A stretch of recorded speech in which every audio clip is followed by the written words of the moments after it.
Segera download Apa saja yang Quran disebut oleh Tadabbur, Al-Quran, dia meraih tafsir kebaikan. dalam genggaman Contoh, Anda. bulan Ramadan adalah bulan Al-Quran. Bismillahirrahmanirrahim. Assalamualaikum warahmatullahi wabarakatuh. Alhamdulillahi ala ihsanih wa syukru lahu ala taufiqihi wa amtinani. Asyhadu an la ilaha illallah wahdahu la syarika lahu ta'ziman li sya'ni wa asyhadu anna Muhammadan abduhu wa rasuluhu da'ila ridwanih. Allahumma salli alaihi wa ala alihi wa ashabihi wa ikhwani. Para jamaah Masjid Tarbiyah Cilandak yang dirahmati Allah Subhanahu wa taala. Demikian juga para ikhwan dan akhwat yang dirahmati Allah Subhanahu wa taala. Pada kesempatan kali ini kita akan masuk pada pembahasan baru tentang Ghazwat Hunain, yaitu perang Hunain. Sampai kita akan bahas nanti Ghazwat Taif, ya. Adapun Ghazwat Hunain disebut juga dengan Ghazwat Autas, ya. Ghazwat Autas. Autas adalah nama sebuah lembah yang terletak di daerah tempat tinggal kabilah Hawazin, ya, karena disitulah mereka bermarkas, kemudian akhirnya terjadi pertempuran, ya, di Hunain.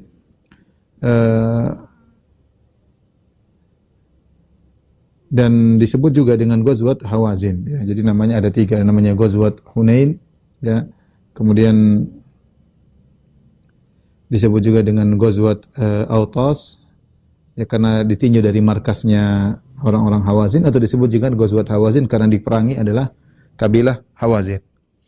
Adapun sebab daripada perang ini, perang Hunain, ketika itu setelah Rasulullah SAW menaklukkan kota Mekah, orang-orang Quraisy pun tunduk kepada Rasulullah SAW.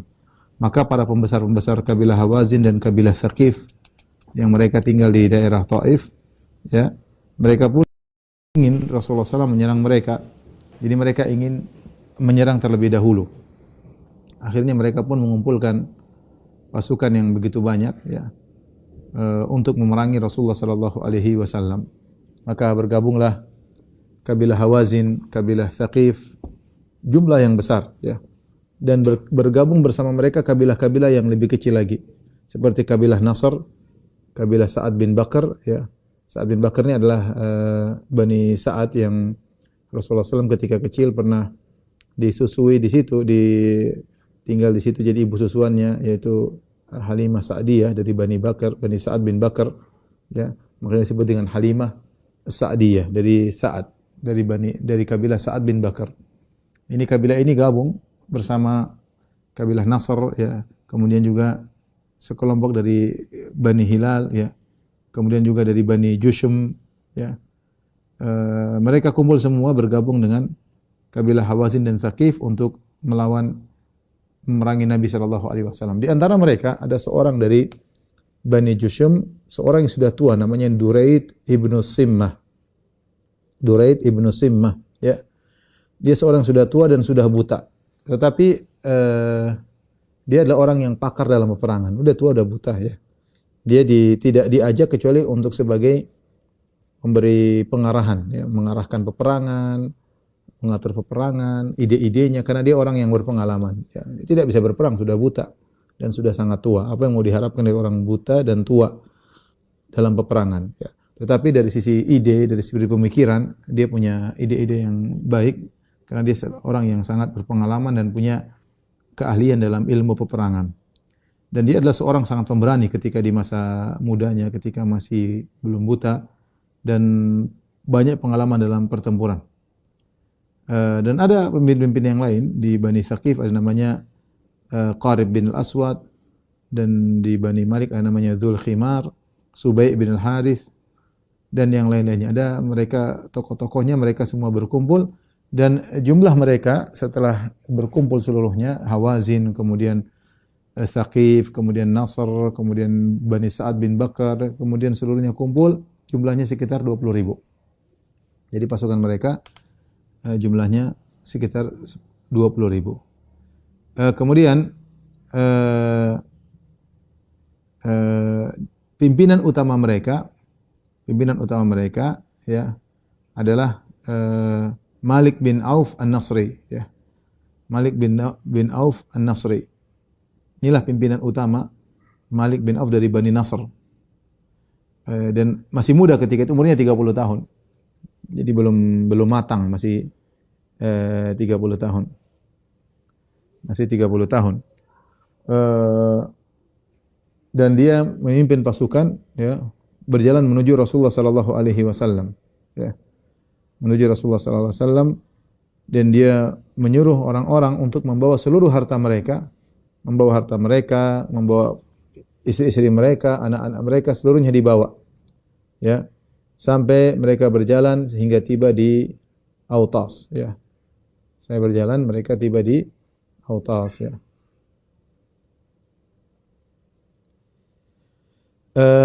Ini adalah ide yang aneh yang diungkapkan oleh Malik bin Auf. Bagaimana mereka berperang, kemudian seluruh harta dibawa, anak, istri, kambing, onta, semuanya dibawa. Ya, harusnya berperang ya anak-anak, istri selamatkan, enggak usah ngajak anak, enggak usah anak istri, enggak usah bawa harta. Tapi ini ide konyol yang disampaikan oleh Malik bin Auf. Ya. Kemudian tatkala mereka sudah kumpul di lembah namanya Autas, maka orang semua berkumpul menuju kepada Malik bin Auf. Di antara orang-orang yang mendatangi Malik bin Auf adalah Duraid bin Simmah. Tadi kita sebutkan orang yang tua, yang mahir dalam bertempur, jagoan, tapi sudah buta. Tapi pengalaman pertempurannya banyak. Maka Duraid bin Simmah bertanya, "Bi ayyi wadin antum?" Kalian ini bermarkas di lembah mana? Lembah yang mana? Ya, di sana antara Taif itu banyak lembah di sana. Qalu bi Autas. Kami bermarkas di Autas. Maka dia mengatakan, "Ni'ma majalul khail." Ini tempat terbaik untuk kuda. La hazana dirsin, bukan tempat yang terlalu tinggi, ya, sampingnya tidak terlalu tinggi, gunungnya tidak terlalu tinggi. Wala sahla dahsin, tidak juga terlalu rendah gunungnya, sedang-sedang. Kemudian tiba-tiba dia mendengar suara onta, suara kambing, suara suara hamir, yaitu donkey, ya, keledai, ya. Kemudian suara anak-anak menangis.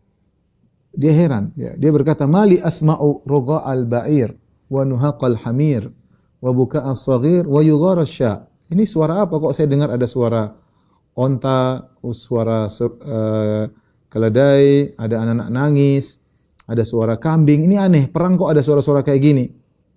Orang-orang menjelaskan kepadanya bahwasanya Malik bin Auf menyuruh orang-orang untuk membawa seluruh harta mereka. Malik bin Auf, sang pemimpin utama, komandan utamanya, panglima perangnya, nyuruh orang-orang semua bawa hartanya. Istri-istri dibawa, anak-anak semua dibawa. Maka kata Duraid bin Simmah, ini ide aneh, ide konyol. Dia bilang, "Aina Malik?" Mana si Malik? Suruh ke sini. Kita bilang anak Malik masih umur 30 tahun. Belum punya pengalaman, tapi semangat luar biasa. Oleh karenanya kalau kadang-kadang dipimpin oleh orang masih sangat muda, agak repot memang umur 30-an, ya. Jarang orang umur 30-an kemudian hebat, ya. Harusnya lebih tua, lebih matang, lebih banyak pengalaman, itu lebih baik. Kadang-kadang yang masih muda umur 30-an seperti ini kadang-kadang nekat, kadang-kadang salah perhitungan, sebagaimana Malik bin Auf An-Nasri ini. Maka Duraid bin Simmah yang sudah tua, dia bilang, "Mana si Malik? Suruh ke sini." Fadu'iya ilaihi. Maka datanglah Malik. Kemudian Duraid bin Simmah berkata, "Ya Malik, innaka qad asbahta ra'isa qaumika." Wahai Malik, engkau sekarang jadi pemimpin pasukan. Kau adalah panglima mereka. Wa inna hadha yaumun kainun lahu ma ba'dahu minal ayyam. Ini adalah hari yang berat, ya. Tidak ada lagi hari peperangan seperti ini. 20.000 lawan pasukan kaum muslimin. Ini ngumpul manusia banyak, 20.000, enggak sedikit. Ini perang akan dahsyat, tidak akan ada peperangan seperti ini lagi. Namun pertanyaan saya, wahai Malik bin Auf, mali asma'u roga al-ba'ir wa nuhaqal hamir wa buka as-saghir wa yughar asy-sya'. Namun kenapa saya dengar ada suara onta? Kok ada suara onta-onta? Kok ada suara keledai-keledai?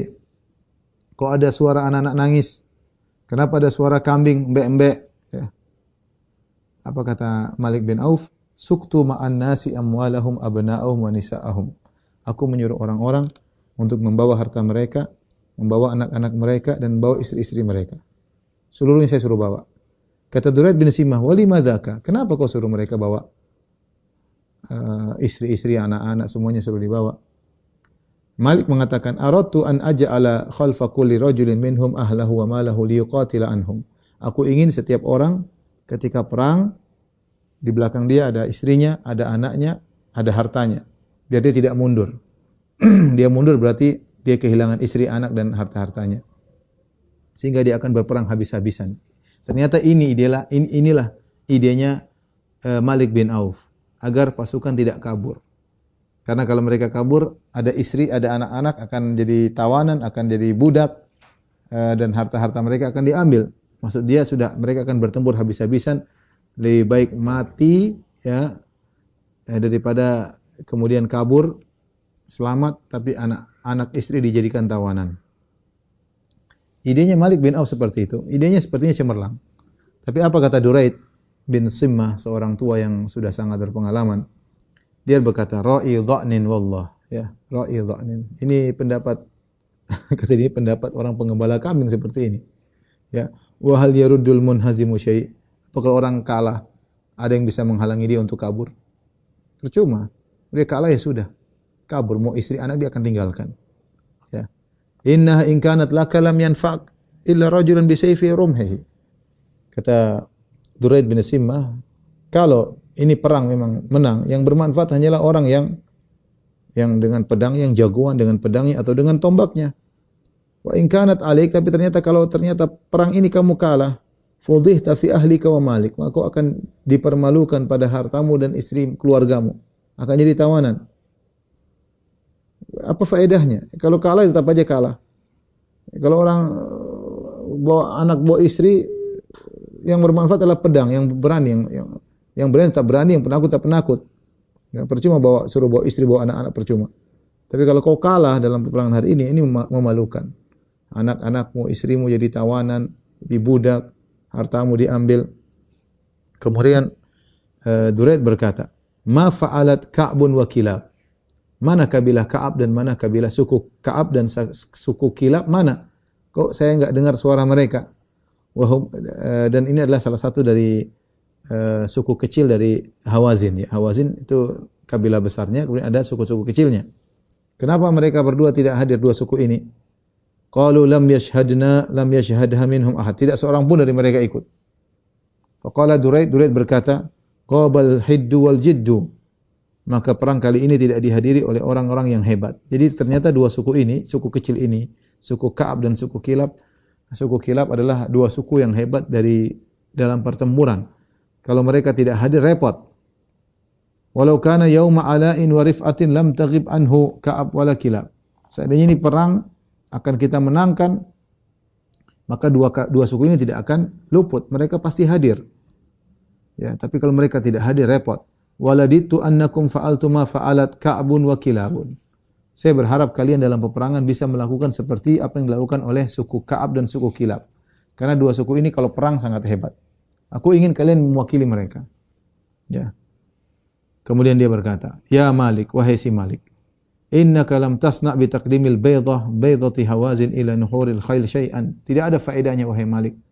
Kau bawa seluruh anak-anak, istri, harta semua untuk masuk dalam pertempuran, tidak ada faedahnya. Apa faedahnya?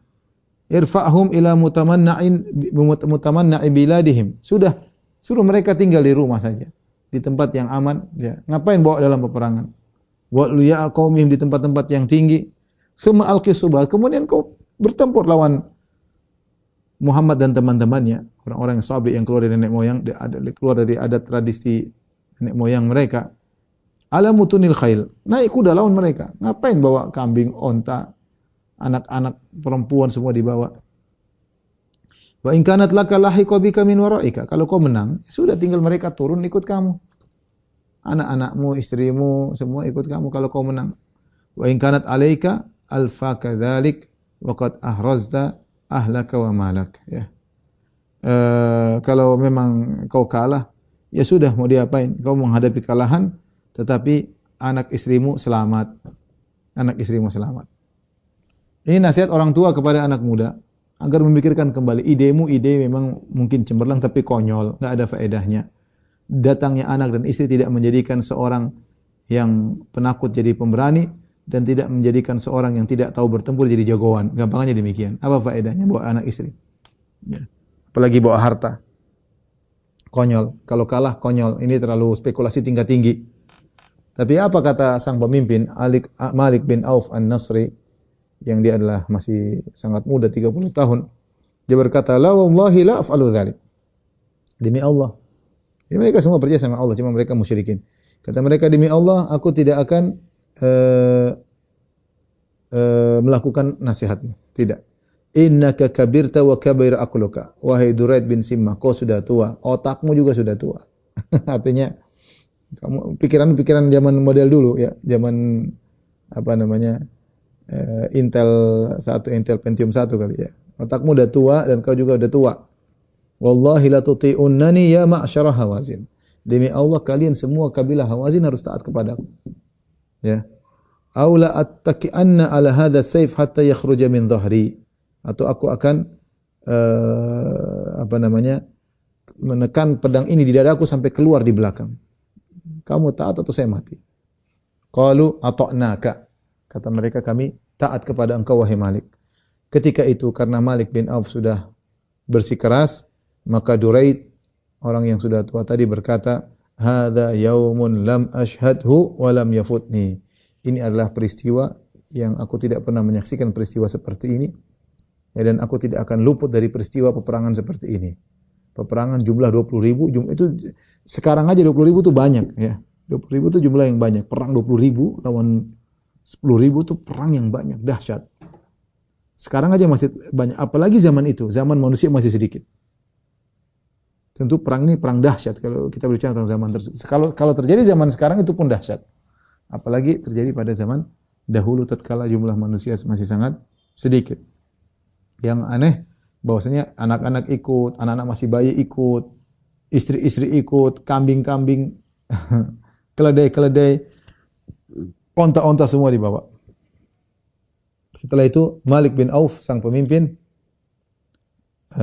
An-Nasri kemudian memerintahkan untuk didatangkan kuda-kuda, kemudian diatur dalam saf, kemudian saf-saf para pasukan tempur juga disafkan, dibariskan, kemudian di belakang mereka saf para wanita, ya. Kemudian di belakang setelah para wanita baru saf onta-onta di belakang. Jadi dia susun saf, ya. Yang paling depan kuda-kuda, kemudian para pasukan berkuda, pasukan mungkin pejalan kaki, dan para wanita, kemudian onta-onta. Kemudian dia berkata, "Idza ra'aitumuhum faksiru jufuna suyufikum, thumma shuddu 'alaihim syaddata rajulin wahid." Kalau kalian sudah lihat Muhammad dan teman-temannya, hancurkan sarung pedang kalian, buang itu sarung pedang. Pokoknya bertempur sampai mati. Dan seranglah Muhammad dengan sekali serangan.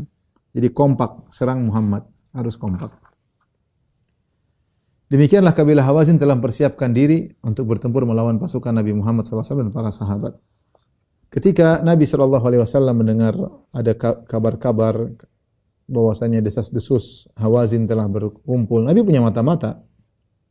Ya, beliau juga mencari berita-berita apa yang terjadi di sekitar beliau. Maka Nabi mengutus Abdullah bin Abi Hadrat Al-Aslami.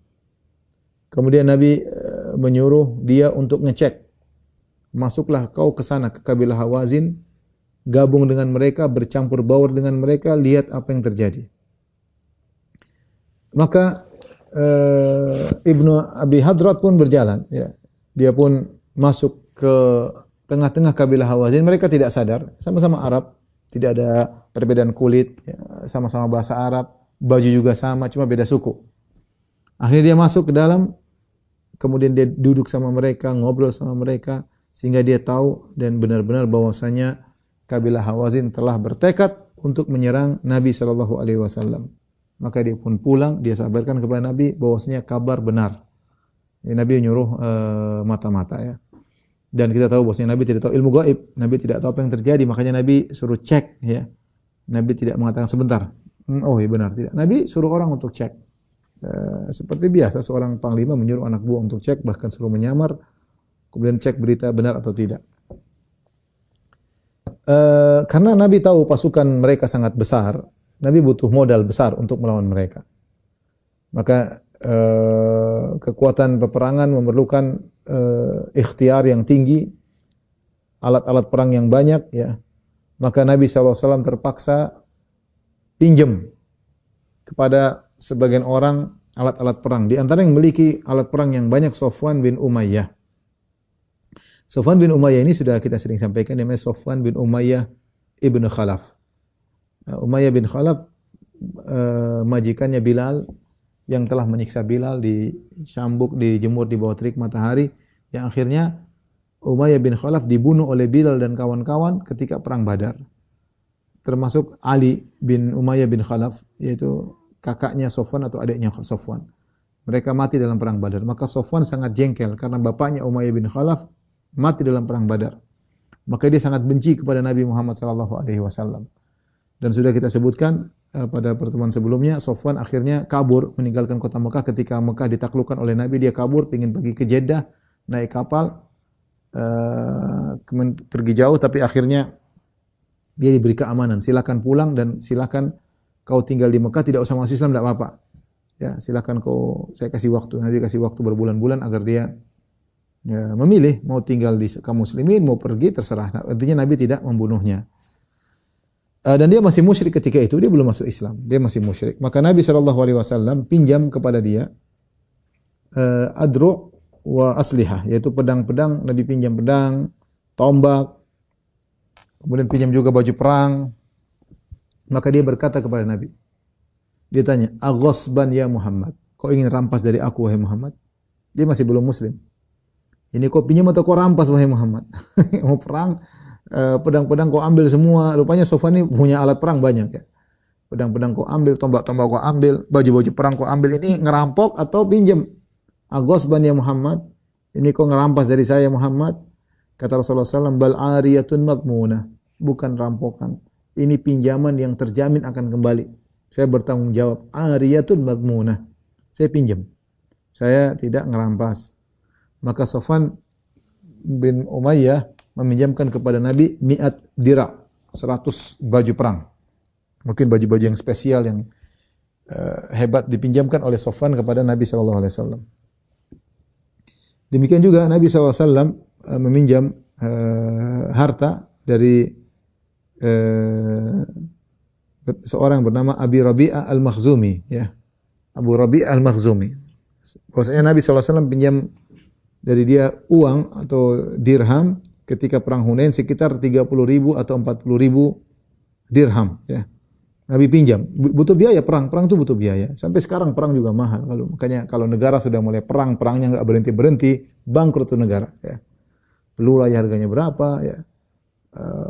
Rudal harganya entah berapa miliar, ya. Mahal. Makanya tidak semua negara punya persenjataan yang kuat, ya. Sebagian negara dijatah peluru, pasukannya memiliki jatah peluru sekian, tidak bisa banyak karena mahal. Perang itu butuh biaya mahal, ya. Maka Nabi SAW karena tidak atau kekurangan uang, Nabi SAW pinjam di sini, pinjam ke sana, pinjam ke sini untuk perang. Ya, Nabi pinjam sekitar 30.000 atau 40.000, entah dinar atau dirham, pinjam kepada Abu Rabi'ah al-Makhzumi. Kemudian setelah Rasulullah SAW selesai dari perang, Rasulullah menang, Rasulullah SAW kembalikan pinjaman tersebut. Rasulullah kembalikan, dan setelah perang Rasulullah kembalikan kepada sang pemilik uang tersebut. Rasulullah SAW berkata, barakallahu laka fi ahlika wa malik. Ya. Semoga Allah memberkahi engkau pada keluargamu, pada hartamu. Innama jazaa'us salafi al-wafa'u wal hamdu. Sungguhnya balasan bagi pinjaman adalah menunaikan pada waktunya dan juga memuji, ya, berterima kasih, ya. Inilah adab orang kalau minjem, ya, dia harus wafa itu mengembalikan pada waktunya, tidak mengulur-ngulur kalau memang ternyata dia mampu. Kalau tidak mampu lain cerita. Dan berterima kasih, ya. Orang, saya bilang apalagi zaman sekarang ada orang minjamkan duit sama kita, itu orang baik, ya. Apalagi kalau ngasih, ya. Kalau minjamkan saja itu sangat baik. Sekarang orang pegang uang, apalagi zaman pandemi sangat sulit. Kita bukan zaman pandemi saja, kalau ada yang minjamkan uang sama kita itu orang baik, ya. Dia sudah meletakkan uang, dia percaya sama kita, dan kadang-kadang belum tentu dia tahu ini kembali atau tidak. Maka kita sebagai yang minjem harusnya tahu diri, terima kasih. Kalau punya uang segera kembalikan, jangan ditunda-tunda ya. Makanya Nabi mengatakan matalul ghani zulmun, orang yang mampu bayar hutang sudah jatuh tempo namun dia tunda-tunda, ini orang zalim. Lain halnya kalau belum jatuh tempo, enggak apa-apa, yang penting pas jatuh tempo harus bayar. Nah, kalau seorang udah jatuh tempo dia enggak bayar-bayar, ya maka dia berbuat zalim. Semakin dia tidak bayar semakin zalim. Nah, banyak orang yang ketika meminjam uang pura-pura lupa lah, kemudian tunda-tunda lah. Setan datang membuat dia akhirnya punya duit, dia tahan, dia buat beli yang lain untuk kembangkan usaha, buat ini, buat padahal sudah jatuh tempo.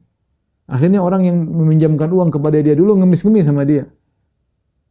Ngemis-ngemis sama dia. Bahkan di antara perkara yang menakjubkan, ada sebagian kawan dia minjamkan uang sama orang.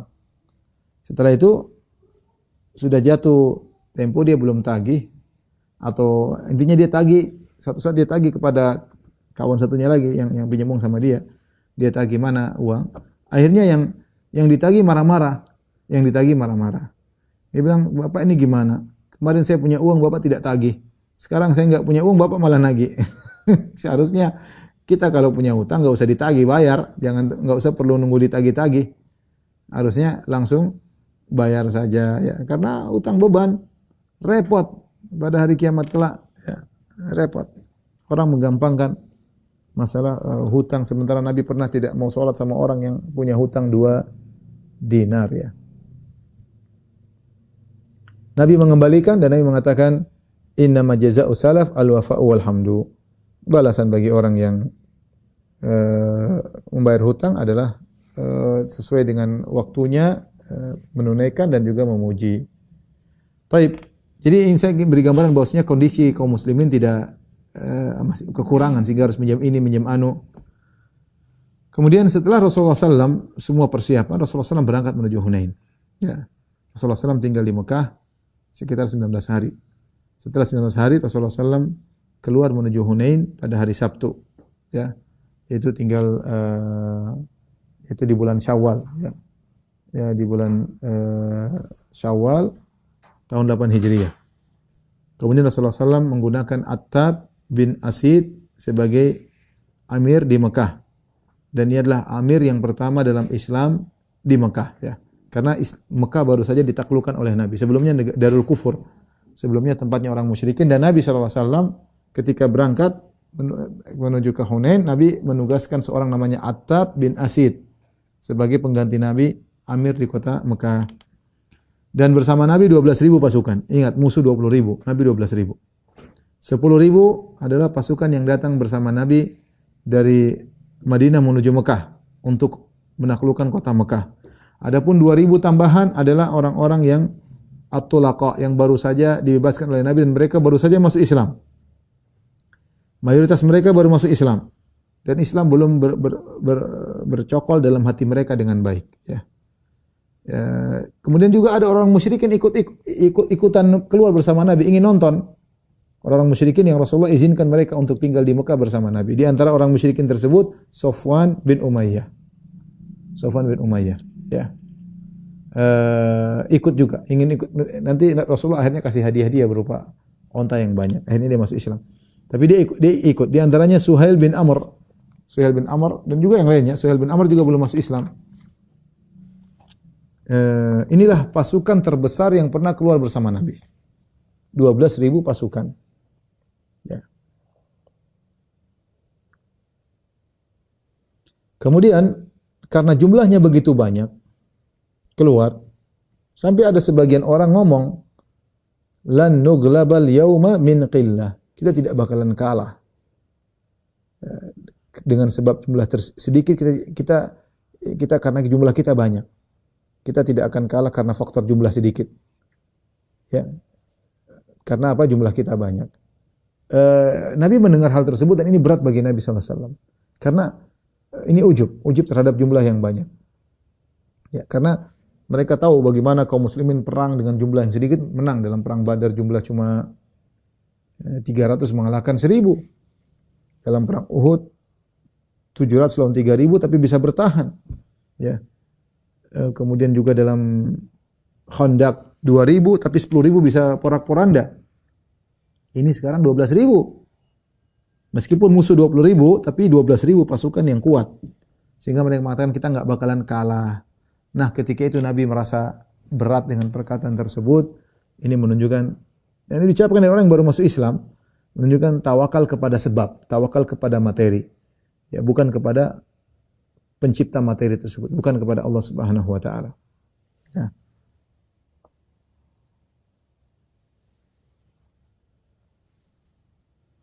Taib, ketika mereka lewat berjalan menuju Hunain, di tengah jalan mereka bertemu dengan ada sebuah pohon yang hijau yang besar yang dikenal dengan pohon Dzatu Anwat.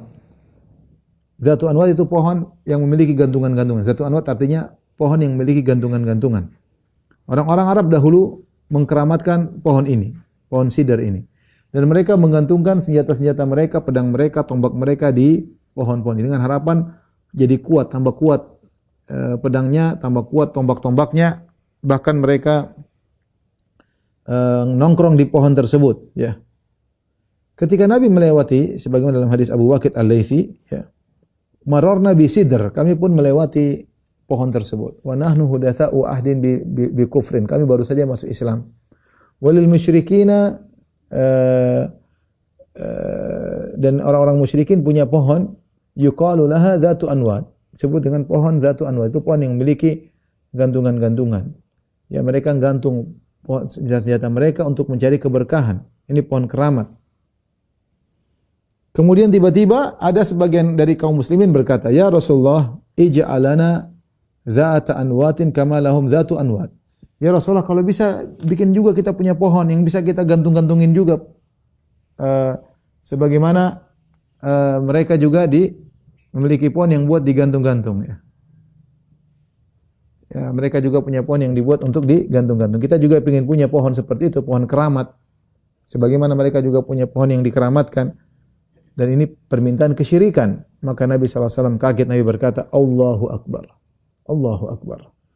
Qultum walladhi nafsu Muhammadin biyadihi kama qala qaumu Musa li Musa.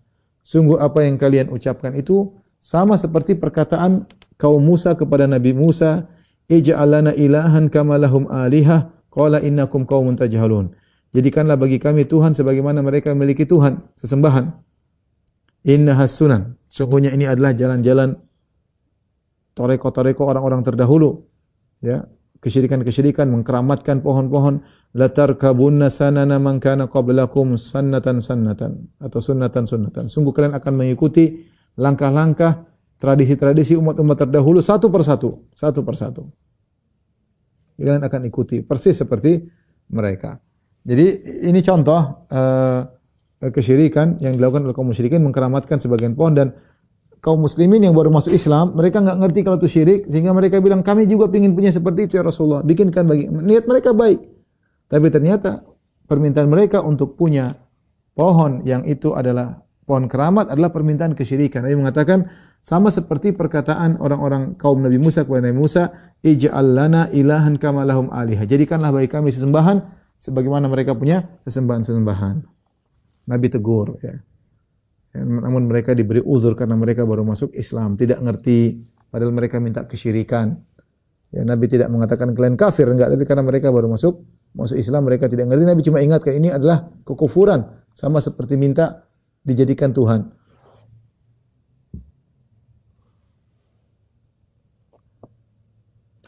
Rasulullah terus berjalan, ya. Setelah semakin jauh, sehingga tiba di sore hari.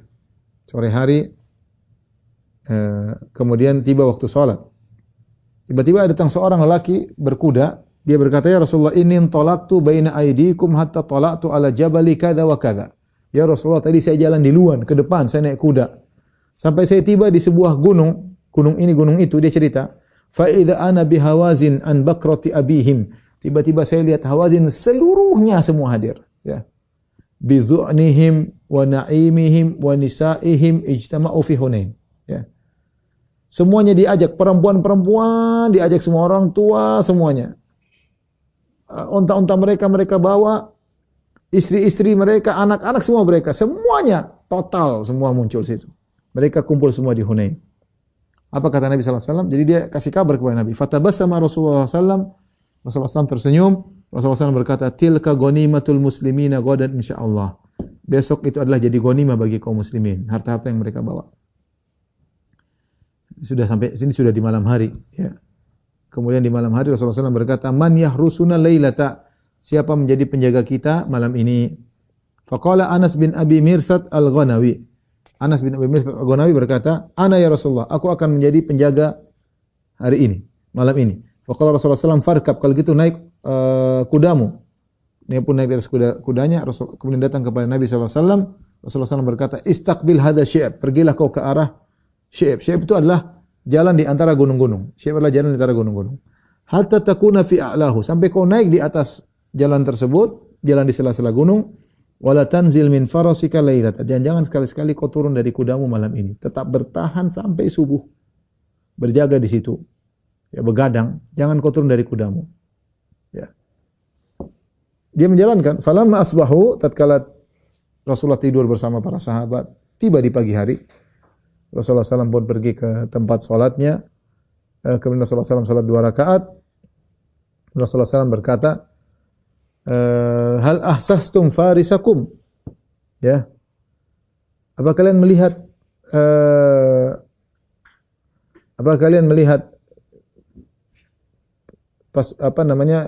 si Anas bin Abi Marsad yang dia termasuk pasukan berkuda, penjaga kalian, mana dia? Qalu ya Rasulullah ma ahsasnahu, kami tidak melihatnya Rasulullah. Fathuwiba bis salat, maka diikomatkan salat. Jadi Rasulullah SAW salat 2 rakaat sebelum subuh. Kemudian setelah itu diikomatkan salat. Kemudian Rasulullah SAW salat, faja'ala Rasulullah SAW wa huwa yusalli yaltafitu ila syi'ab. Rasulullah SAW salat sambil menengok ke arah syi'ab, melihat ke arah jalan di antara 2 gunung yang Nabi suruh Anas bin Abi Marsad berjaga di situ. Hatta idza qada salatahu, setelah Rasulullah SAW salat subuh, Rasulullah SAW berkata, ini boleh seorang kalau dalam salat sambil melihat, kalau ada keperluan tidak jadi masalah, keperluan mendesak, ada sesuatu yang berbahaya, apalagi salat khauf, apalagi dalam peperangan, ya tidak jadi masalah. Maka Rasulullah SAW berkata, abshiru faqad ja'akum farisukum, bergembiralah pasukan berkuda yang kalian telah datang, yaitu penjaga kalian semalam telah datang. Faja'alna nanzuru ila khilali syajar fi syi'ab, kami pun berusaha melihat mana si Anas bin Abi Mirsad ini. Tiba-tiba dia datang. Kemudian dia datang sampai dia berdiri di depan Nabi SAW, dia beri salam. Rasulullah SAW, kemudian dia berkata, inni intalaqtu hatta kuntu fi a'la hadha syi'ab. Ya Rasulullah, aku telah menjalankan perintahmu sampai aku berada di puncak jalan tersebut. Haitsu amarani Rasulullah SAW, sebagaimana engkau perintahkan kepadaku.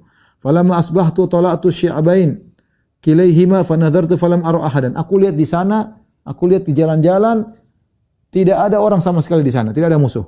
Rasulullah SAW berkata, hal nazalta laila, apakah kau turun dari kudamu semalaman? Kata Nabi, la, kata dia, la illa musalliyan au qadiyan hajatan. Saya tidak turun dari kudaku selamanya kecuali cuma salat dan untuk menunaikan hajat. Artinya saya menjalankan perintah sesuai perintahmu ya Rasulullah. Kata Rasulullah SAW, qad aujabta fala alaika alla ta'mala ba'daha. Kau telah wajib masuk surga. Tidak masalah kau seandainya tidak beramal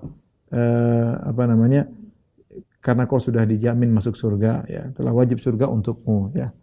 Jadi menunjukkan ini adalah kemuliaan seorang sahabat yang Nabi mengatakan engkau telah wajib masuk surga.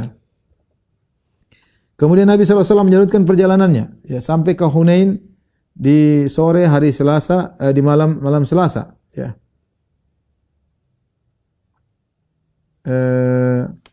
Itu di bulan Syawal, ya. Kemudian Rasulullah SAW mempersiapkan pasukan. Demikian juga kita sudah sebutkan tadi Malik bin Auf An-Nasri, ya, dia telah menyiapkan pasukannya di Wadi Hunain dan dia telah sampai lebih dahulu di Wadi Hunain, di lembah Hunain, dia mendahului kaum muslimin, ya. Kemudian dia sembunyikan pasukannya, dia bagi-bagi orang, pasukan pemanah di sekeliling lembah, ya. Dan dia menyuruh untuk kalau kaum muslimin masuk, maka lempar rame-rame atau panah, lepaskan semua anak panah, sekali panas rame-rame. Sudah dia rencanakan. Ya. Kemudian di waktu itu maka Nabi Shallallahu Alaihi Wasallam pun mempersiapkan pasukan, mengatur pasukan ya. Kemudian Rasulullah mengatur saf-saf yang teratur. Rasulullah SAW naik ontanya, begolnya yang berwarna putih. Ya, dan Rasulullah pakai 2 baju perang. Rasulullah SAW pakai helm, ya, mighfar. Kemudian Rasulullah SAW menghadap ke pasukan. Kemudian Rasulullah SAW berjalan Tawaf Alim. Rasulullah SAW mengitari pasukan 12.000. Kemudian Rasulullah SAW memerintahkan mereka dan menyemangati mereka untuk perang. Ya, dan Rasulullah SAW menyuruh mereka untuk sabar dan tulus dalam bertempur. Adapun Khalid bin Walid, Rasulullah SAW suruh untuk memimpin Bani Salim, dipimpin oleh Khalid bin Walid, ya, dan Khalid bin Walid jadi pemimpin mereka.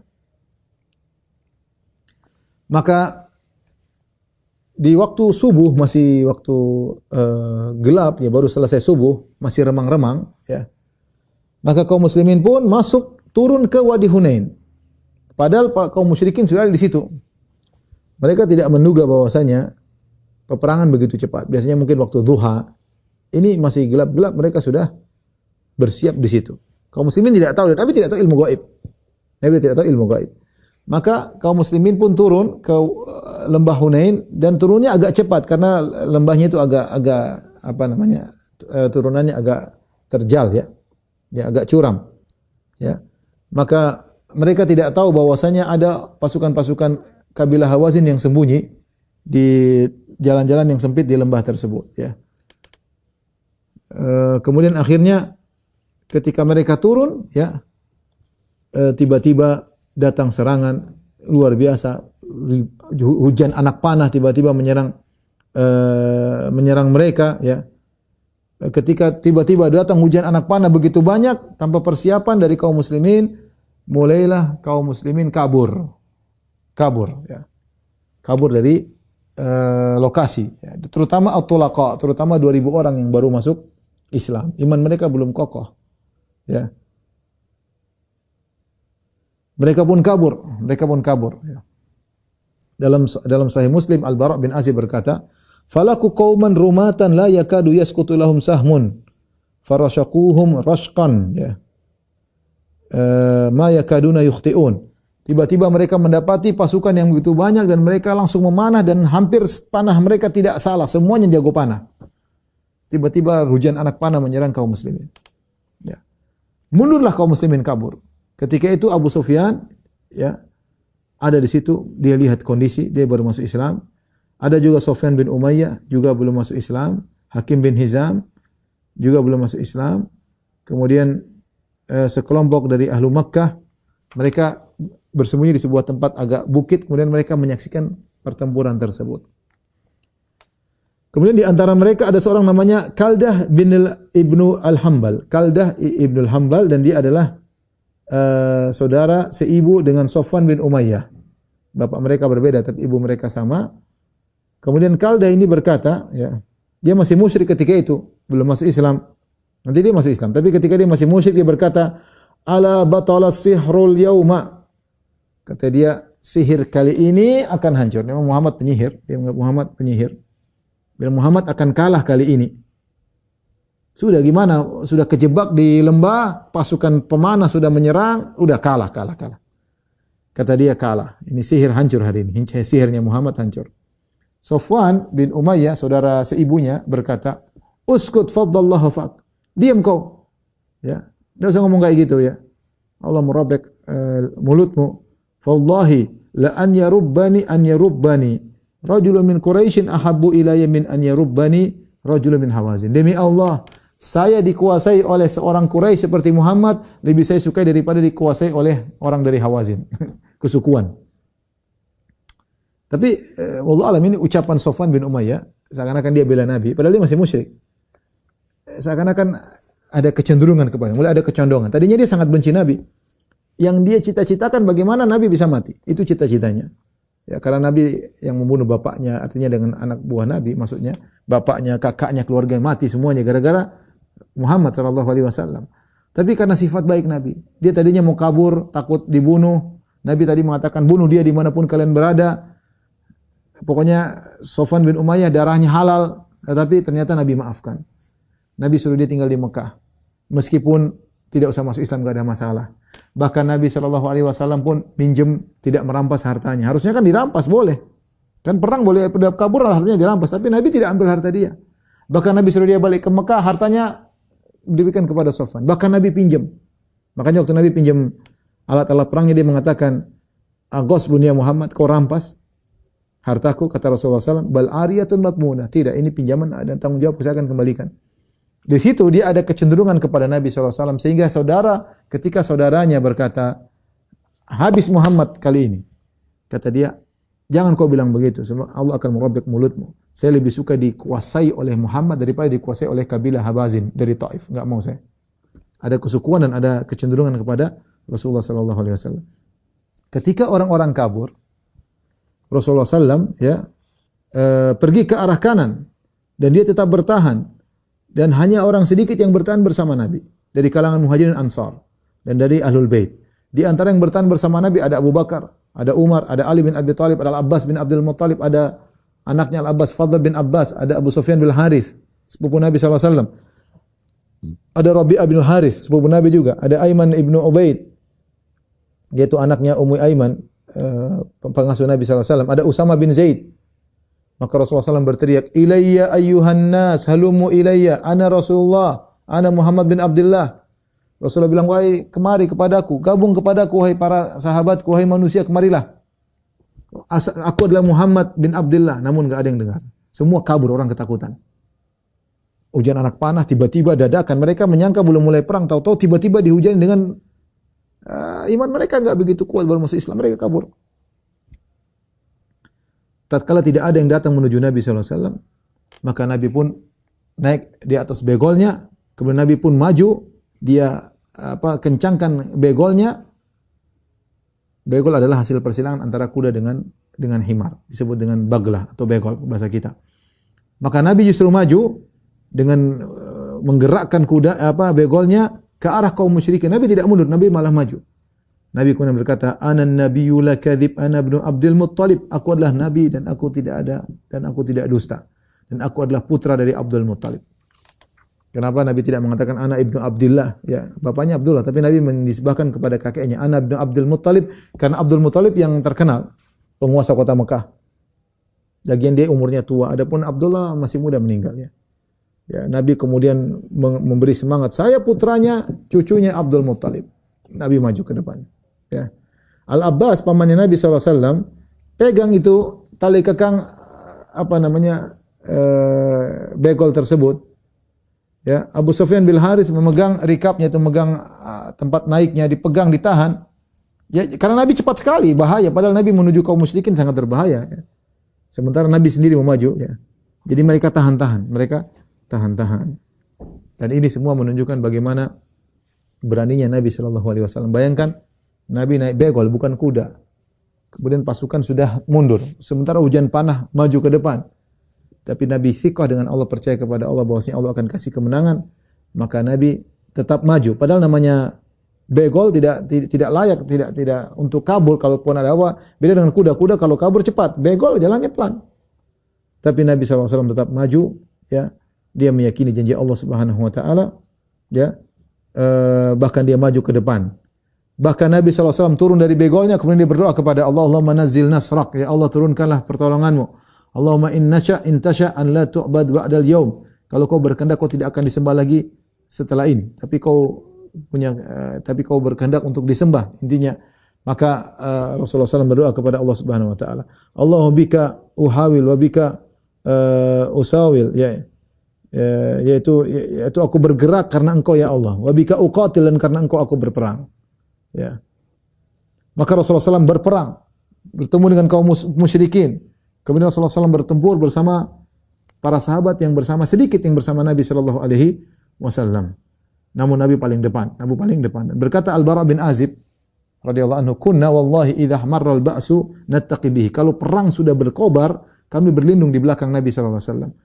"Wa inna syuja' minna lalladhi yuhadhi bihi." Yang pemberani kami, yang paling berani yang setara dengan Nabi.